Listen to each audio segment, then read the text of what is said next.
नमस्कार, मी निकेत इंगळे आणि आपण पाहत आहात 24 तास महानगर. संपूर्ण देशामध्ये लोकसभा निवडणुकीचे वारे वाहत असताना मीरा भाईंदर शहरामध्ये नागरिकांच्या काही वेगळ्या समस्या आपल्या समोर आलेल्या आहेत. मी तुमचं लक्ष वेधू इच्छितो एका सोसायटीच्या बाहेर लागलेल्या बॅनरकडे, एका फलकाकडे. आपण पाहू शकता की या ठिकाणी या बॅनरवरती स्पष्टपणे या ठिकाणचे जे राजकीय नेते आहेत, नगरसेवक आहेत, आमदार खासदार आहेत, यांच्यासाठीचा हा संदेश लिहिलेला आहे की आमच्या सोसायटीपर्यंत येतानाचा जो रस्ता आहे त्या रस्त्यावरून जर तुम्ही आलात तर तुमचा अपमान होईल. असं म्हणण्याचं कारण असं, हा रस्ता मी तुम्हाला दाखवू इच्छितो. माझ्या पाठीशी या ठिकाणी हा रस्ता तुम्ही पाहू शकाल. अतिशय दुरावस्थेत असलेला हा रस्ता, या सोसायटीपर्यंतचा येण्याचा हा एकमेव मार्ग या ठिकाणी आहे. हा मार्ग याआधी व्यवस्थित डांबरीकरण करून व्यवस्थित करण्यात आला होता. मात्र गेली काही वर्ष झाले या ठिकाणी पावसाळ्यात सुद्धा नागरिकांना अनेक समस्यांना तोंड द्यावं लागतंय. नागरिकांनी बऱ्याच गोष्टींचा पाठपुरावा करून सुद्धा कोणत्याही राजकीय नेत्यांनी याची दखल घेतलेली नाही. पाहूया या नागरिकांच्या नेमक्या समस्या काय आहेत आणि त्यांचं नेमकं म्हणणं काय आहे.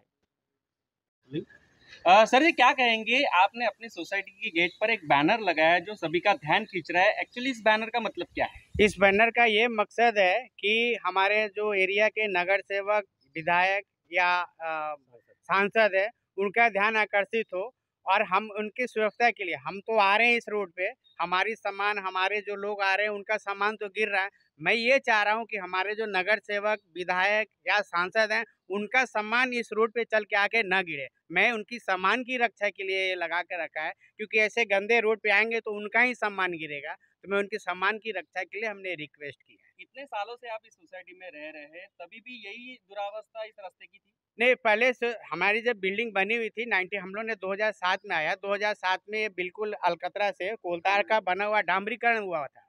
बाद में ये स्थितियाँ आई, ये सीवरेज लाइन बनने के समय में जब रोड की खुदाई की गई तो उस समय रोड को खुदाई करने के समय आके अवरुद्ध किया गया और उस समय से ये सही टूटा पड़ा हुआ रोड पड़ा हुआ है।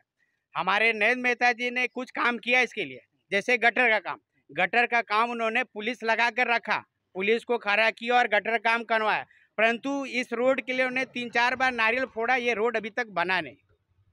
इसके ऊपर आपने कभी कंप्लेंट की है नगर पालिका में, नगर सेवकों के पास? इसके लिए हमने नगर सेवक, हम एमपी, विधायक सबके पास हम पहुंचे हुए हैं। कोई ऐसा नहीं है, सुजाता मैडम, नरेंद्र मेहता जी, प्रताप सर नायक जी या डिम्पल मेहता जी, हमने सबसे कांटेक्ट किया है, सबसे बात की है और इसका नतीजा भी निकला कि यहाँ पे नारियल फोड़ा गया लेकिन आके अवरुद्ध कर दिया गया और काम उसके बाद हुआ नहीं, काम रुका रह गया। सर, क्या कहेंगे? यहाँ पर आप टैक्स भर रहे हैं, महानगर पालिका के पास सभी पैसे अच्छी तरह से जा रहे हैं, लेकिन आपको सुविधा नहीं मिल रही, इसको ऊपर क्या है? हमें बड़े अफसोस के साथ करना पड़ा है कि मीरा भाईंदर जैसे पास एरिया में भी आज ऐसी अवस्था है, ऐसी हालत है कि लोगों को यहाँ आते हैं तो उनको कितनी तकलीफ़ होती है, हम लोगों को कितनी शर्मिंदगी झेलनी पड़ती है। ये बड़ी दुखद बात है। शासन प्रशासन को ध्यान देना चाहिए, क्योंकि ये उनकी जिम्मेदारी होती है कि नागरिकों की सुविधा का ध्यान रखें।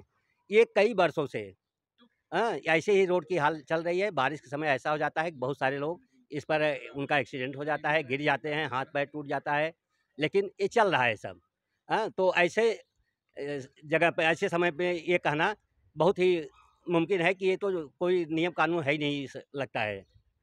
हम सारा टैक्स भर रहे हैं, कोई टैक्स ऐसा नहीं है कि न भरते हो, और सब समय पर हम लोग भरते हैं। हम लोग एक जागरूक नागरिक हैं, हम चाहते हैं कि हमारे शहर का भी नाम हो, लेकिन हम लोग मजबूर हैं इस रोड से आने के लिए। हमारे जो नात रिश्तेदार, भाई बंधु आते हैं, सब देखकर यही कहते हैं कि भाई ये क्या है।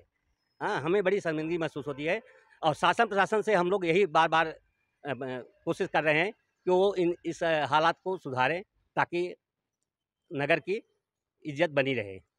सर, क्या कहेंगे? पूरी देश में आज इलेक्शन का माहौल है और इस माहौल में आपके पास भी अगर कोई वोट मांगने है तो उन्हें आपका क्या कहना है? नहीं, वोट तो देना चाहिए हर आदमी को, क्योंकि वोट हमारे पास 5 साल में हमको एक बार देने का मौका आता है।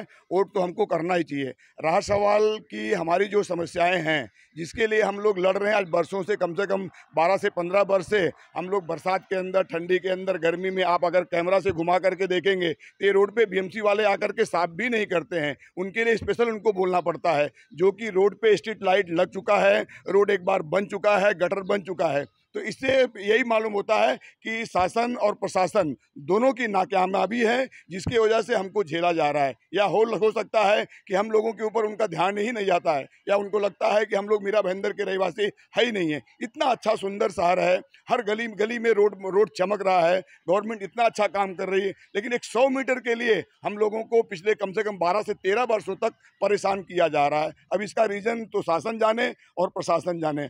आपने हमको पूछा, हमारी तकलीफ हम आपके सामने व्यक्त कर रहे हैं। धन्यवाद। अगर कुछ ही दिनों में ये समस्या ना छूटी गई, आपने बहुत सारी तकरारें की है, कंप्लेंट किया, अगर ना छूटी गई तो आपका अगला स्टेप क्या है? अगला कदम हम तो हमारे संघर्ष के लिए लड़ते रहेंगे। हमारा संघर्ष करना हमारा जन्मसिद्ध अधिकार है। जैसे दुनिया संघर्ष कर रही है, वैसे हम लोग भी संघर्ष करेंगे। किसी से जा करके झगड़ा तो किया नहीं जा सकता है। हमारे बस में जो है हम वो जरूर करते रहेंगे, और जब तक हम लोगों का समस्या का समाधान नहीं होगा तब तक तो हम करते रहेंगे।